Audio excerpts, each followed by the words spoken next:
If you're headed to Nassau, the Bahamas, and find yourself at the cruise port and you get tired of the T-shirt and Diamond District, I recommend you head on over to Junkanoo Beach and take the walk on to Fish Fry.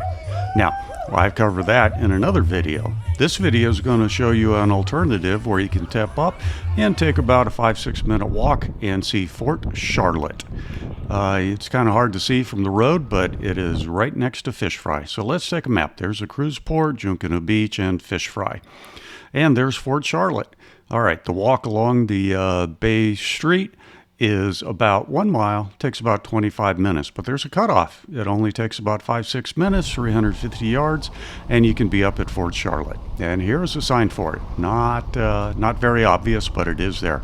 Just head up this hill, go around the corner, and you're going to find it. That first building right there, that's the artillery barracks, and that is now the Welcome Center gift shop, and where you pay the entrance fee. I believe is $5 when we entered. And you can also get a guide there. I highly recommend getting a guide. There's no set fee, you just pay for a tip afterward, but they're going to be able to explain quite a bit more about this fort built in 1787 to 1789 than you can see. There's a dry moat. It was always intended to be dry, and in fact at one time it was planted with prickly pear cactus to try to discourage anyone from invading. All right, so let's go head on down into this 100-acre fort and see why it's unique. First thing you're going to notice is this is carved out of pure stone. The stone is a limestone called oolite, and you're going to get down underneath. This is all hand carved. Now as you go along, you're going to see in the walls that some troughs have been cut. Indentations have been cut quite extensively through here. They're not quite sure what those are, but they think that those are where the beams that held the racks to hold all that gunpowder was. This was an active fort, and they need a lot of gunpowder, and they didn't want those things rolling around. So naturally, they had a lot of racks there, and they wanted them stable. So that's what they think they were for. But it just amazes me that this was all hand carved.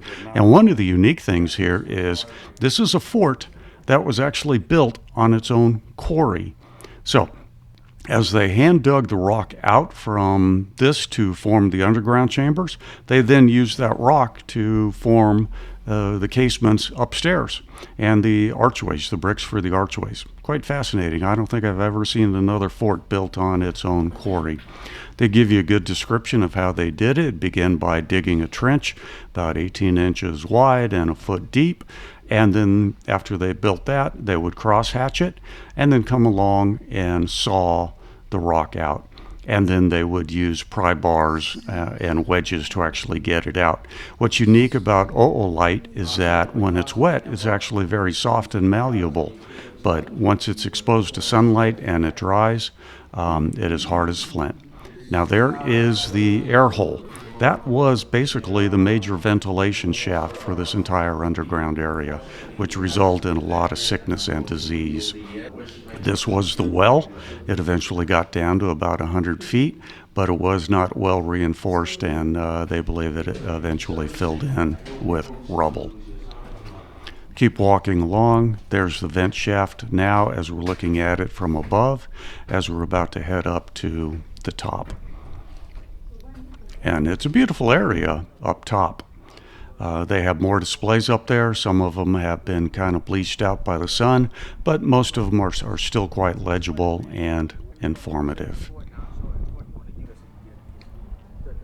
And this talks about why they needed the defenses, how Lieutenant Darcy at one time came along and recommended much more extensive fortifications, and he didn't quite get his wish. But we're going to see in a moment that this is actually 3 forts. Right now we're in the first fort that was built, Fort Charlotte, named after the Queen of King George III. There's Fish Fry on our left and the cruise terminal in the background. Both built on reclaimed land from when they built the cruise terminal. All right, now this looks like a pizza oven, a bread oven, but nope, that is indeed an oven, but that's where they heated up cannonballs, and a display will tell you how they intended to use the heated up cannonballs to fire at any ships that came in, because a ship on fire was one of the most dreadful things for a seaman to face. for my money and my love of history, I think this fort is well worth visiting. $5 and a tip for the tour guide.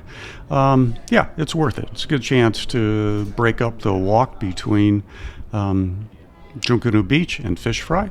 So I think it's worth it. Here's a design of Fort Stanley and Fort Darcy off to the west of the original Fort Charlotte. And then we have another view from the top. You can imagine the view was better before things were filled in, and cruise port was built in, Fish Fry was there, so it probably made a whole lot more sense back in the day. But hey, there you go. Now you can make your own decision.